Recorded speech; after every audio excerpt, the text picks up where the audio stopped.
We want to say to you, it's not a matter of changing the circumstances to make them go away. It's a matter of changing your focus to make them go away.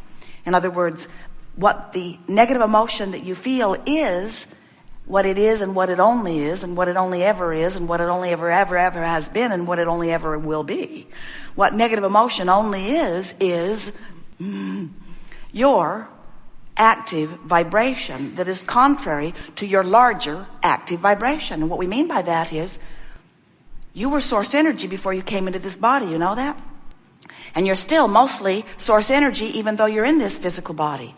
You are non-physically bigger and more than you are physically. But there are two vibrational aspects to that which you are. Sometimes humans call that source, or soul, or God. We refer to it as your inner being, or your inner beingness, or the source within you.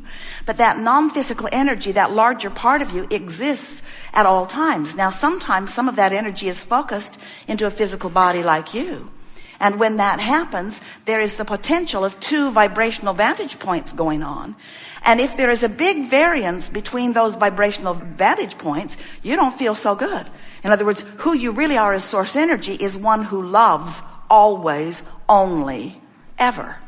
And when you find someone to hate, and there are a lot of rascals out there, a lot of rascals doing dastardly deeds, as you focus upon those and you feel hatred or anger toward them, you do something that the source within you does not do. Now, many humans have been trying to convince God to be as mean and angry as they are. Some have even put words in God's mouth. Some have turned God into a vengeful God. And we want you to understand that's man's out of the vortex perspective of something that is not. In other words, when man speaks of a vengeful God, it's because he's looking through vengeful glasses, his own vengeful glasses. Because you cannot set your radio dial at 6:30 a.m. and hear what's being broadcast at 98.7 FM. The frequencies have to match up. So when you feel anger, when you feel fear, when you feel depression, when you feel frustration, you're feeling those emotions because what you're focused upon has you vibrationally departed or separated. That's too strong of a word, but pinched off from. You're at a different vibrational frequency than the source energy that is really you, and that's why you are suffering the resistance or the pinching offedness. So negative emotion is what happens. For example, you're sifting through life and you don't have enough money, let's say. So you ask for more. And boy, have you ever been doing that? Asking. There's a veritable fortune amassed for you in your vibrational reality, in this vortex of expansion and freedom and joy. There is this veritable financial fortune that is amassed because of your asking and asking and asking. And the non-physical part of you stands as the beer, as the owner, as the holder of all of that financial abundance, holding steady that signal so that you can feel your way into vibrational alignment with it. So when you feel optimistic, you're moving in the right direction. Pessimism, the wrong direction. When you're financially afraid, you're far from alignment. When you're hopeful, you're right on the verge of manifestation.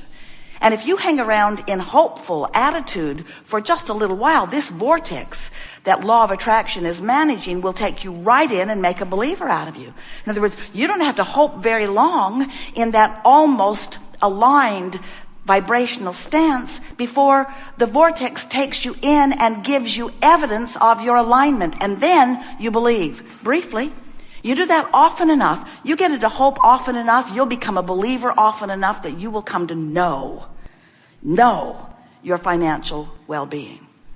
Now, we could give you that same analogy whether your body is sick and you're asking for wellness, or you're missing a lover and want one, or you've got an ornery lover and would like one that's more congenial.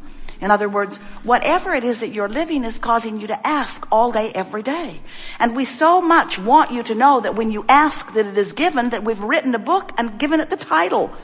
Here it is. Proof. When you ask, it is given. But it's not just that it is given. It is that it becomes. It vibrationally becomes. Now, many of you say, big deal. It's vibrationally become, but can I spend it? And we say everything that you know as this earth spinning in this orbit, even the people upon it and the animals upon it, all of that was a vibrational reality at one time. Everything that becomes manifest is first a vibrational reality. So when you begin to understand the power of this vibrational reality, that's what we're going to work on together here today. We're going to convince you. We're going to give it everything that we and Esther have. We are going to convince you that this vibrational reality is where it all is. We want, by the end of this gathering, for you to know, as we know, that what you are calling reality is old news. By the time it's manifested, even if you just got that new car today, it's old news. Because by the time it's manifested, you have long come into alignment with it, you see. Where it's really at, the fresh, new, expansive you is in this vibrational reality. And you know how you know? When you're moving toward it, you feel great. When you're moving away from it, you feel awful. When you are in vibrational sync with your vibrational reality, even before it is manifested, you feel wonderful. And do you know, everything that you want, everything you want, whether it's a material object, a state of being, a state of mind, whether it's a relationship, a pile of money, a material object, every single thing that you or anyone has ever wanted, you want for one reason and one reason only. You think you will feel better in the having of it. You think you will feel better in the having of it. Feel. You think you will feel better in the having of it. Think about the feeling of love. Think about coming together. Sometimes you have to think back to the beginning of your relationship. Think about that newfound being in love. You know that feeling of being in love? Do you remember that feeling of being in love? It wasn't about stuff. It wasn't about places. It was about how you felt. It was about how you felt, and you associated it with this person that you were feeling that way about and who was feeling that way about you. But it was a vibrational state. It was alignment. You were just using that relationship and that person as your excuse to line up with who you are. And that feeling of in love is you lining up with who you are. That's the feeling of passion. That's the feeling of eagerness. That's the feeling of joy. That's the feeling of love. That's who you are, and that's how you're supposed to feel.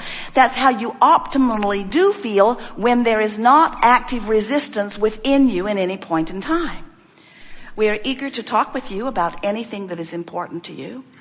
We'll talk about law of attraction all day today. Mostly, we're going to talk about this vortex. We're going to talk about this vibrational reality where everything that you've become and all cooperative components to all of that have already been assembled. And we're going to convince you, or do our best to do so, that this now reality that you hold so much stock in is really barking up the wrong tree. We want to convince you that if you will look forward, if you will feel forward, the thing that makes that a little bit of a hard sell for our physical human friends is that when you are deciphering your physical world, you use your eyes and your ears and your nose and your fingertips and your tongue. In other words, you smell it, you see it, you hear it, you feel it, you devour it with all of your physical senses. It's tactile and it's real, and you agree upon so much of what you're experiencing. We know it's vivid and it's enticing and it's delicious, and you came to experience all of that. And when we talk about the vibrational reality, you can't see in there. You can't hear in there. In other words, you can only feel in there. Sometimes you leave this gathering and your friends say, "How was it?" And you say, "It was great." They say, "Was it worth the drive? Was it worth the flight? Was it worth the price? What went on there?" And then you say, "Well, I have to admit, it was a little odd." There's this man who calls his wife Abraham. It starts there. And she stands on the stage and points at some invisible place and insists that it's the vortex and that everything we want is in it. And I looked, I didn't see.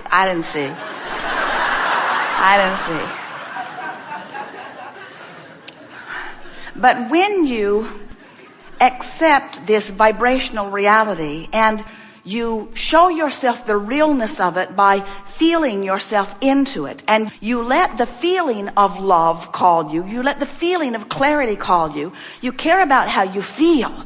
You care about how you feel so much that you contour your thinking to the thoughts that feel the best until you begin to chronically offer thoughts that feel good to you.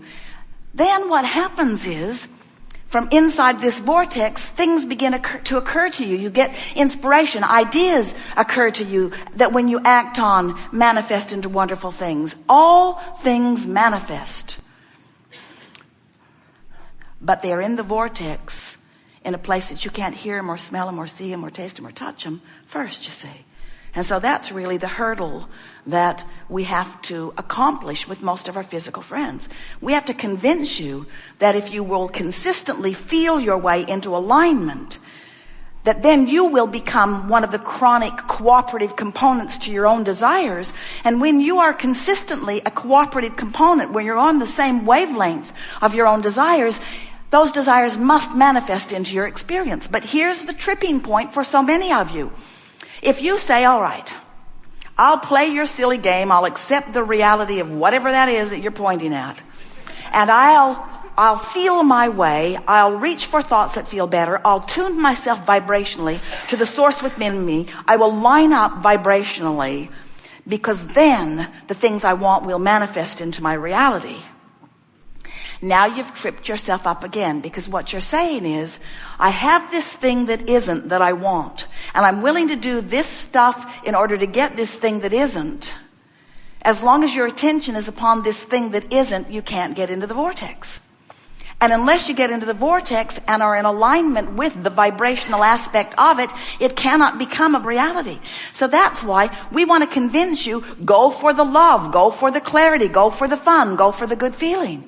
You are all day, every day sifting through life. When someone's rude, you want them to be nicer. When you've got a biological problem on your planet, you want improvement. When you are stiff and sore in your body, you want to be limber and good feeling. When you feel bound up, you want to be free. When you are confused, you want to have clarity. When you don't have enough money, you want more money. All day, every day, you're sifting and sorting and becoming and becoming and becoming and becoming and becoming and becoming and becoming and becoming. And the larger part of you has become it and is holding a steady vibrational beam for you. And you can tell whether you're up to speed with it or not. And it has nothing to do with you not having that relationship you think you want, or not having that car you think you want, or that whatever it is. Your negative emotion is not about the absence of the manifestation. It's about the absence in the moment of the alignment with the expanded version of you. You must keep up with you if you are to be the joyful being. And by keeping up with you, we mean keep up to speed vibrationally, not with your stuff.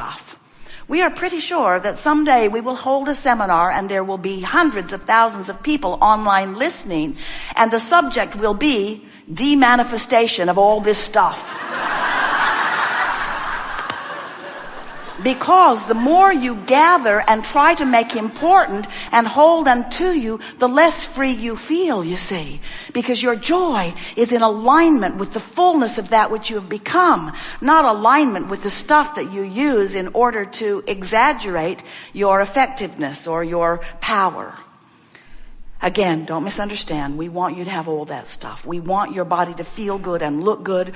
We want your manifestations to be beautiful and please you. But we want you to know the manifestations will never be enough to please you. And even the manifestations that you gather will never be enough, because that's looking for love in all the wrong places. What you're looking for is alignment with the new idea you just hatched.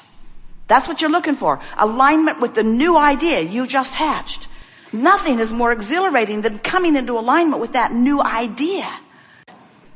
Anytime you're poking around at a question or a problem, and as that question or problem is coming into focus, the solution is coming into equivalent focus. Isn't that all part of the process? That's the thing that we want you to understand. We want you to devour the contrast that you are living. We want you to feel as proud of your question or your problem as you feel when the solution is revealed to you and you get it, because it's all part of the expanding process. We just want to point out to you one small thing, and that is, so many of our human friends have made a career out of the problem. You make a career out of being out of the vortex. We want to summon you into the vortex where the solutions can